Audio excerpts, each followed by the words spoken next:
গুলশানে Holey Artisan ও শোলাকিয়ায় জঙ্গি হামলার পর দেশকে জঙ্গি মুক্ত করতে প্রতি রাতেই অভিযান চালায় আইনশৃঙ্খলা বাহিনী, যার নাম ব্লক রেইড। গত 6 আগস্ট রাত 3টায় পূর্ব রামপুরার 18 নম্বর বাসার 6 তলায় এমন অভিযান চালায় পুলিশ। কামাল হোসেনের ক্যামেরায় যার আদ্যপান্ত তুলে ধরেছেন মাহফুজ কামাল।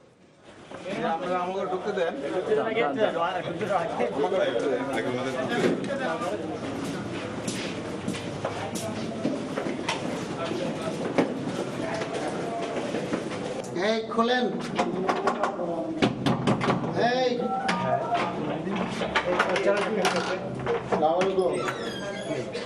শনিবার রাত 3টায় পূর্ব রামপুরার ডিআইটি রোডের 18 নম্বর বাসায় অভিযান চালায় রামপুরা থানা পুলিশ।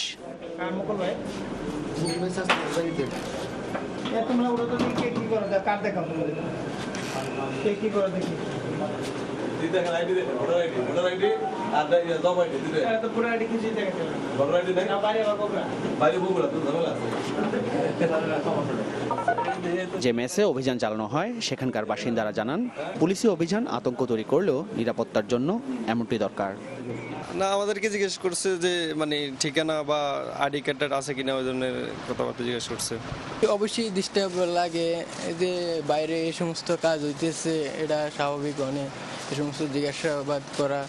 আমাদের কাছে অফিসের কার্ড নেই, এই জন্য নিয়ে গেছে।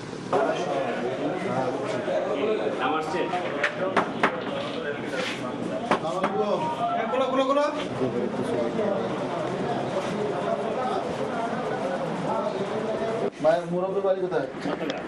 কি করেন এখানে?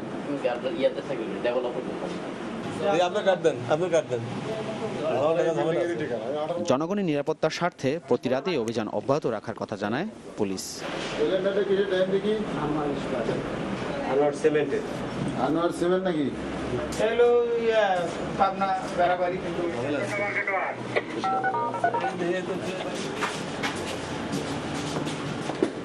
আমাদের থানা এলাকায় আইন শৃঙ্খলা সমুন্নত রাখার জন্য আমরা নিয়মিত রেইডের অংশ হিসেবে থানা এলাকার বিভিন্ন জায়গায় আমরা রেড করেছি। আপনারা অভিযান করছেন, যেটি সম্প্রতির সময় আলোচিত বিষয় জঙ্গি ইস্যু নিয়ে, এটি নিয়ে আসলে কিছু কিছু বিভ্রান্তি চলছে এবং ব্যাচেলার ম্যাচগুলোতে একটু আতঙ্ক ছড়াচ্ছে বিষয়টা। কোনো আতঙ্ক বিষয় আমাদের। মাহফুজ কামাল, চ্যানেল 24, ঢাকা।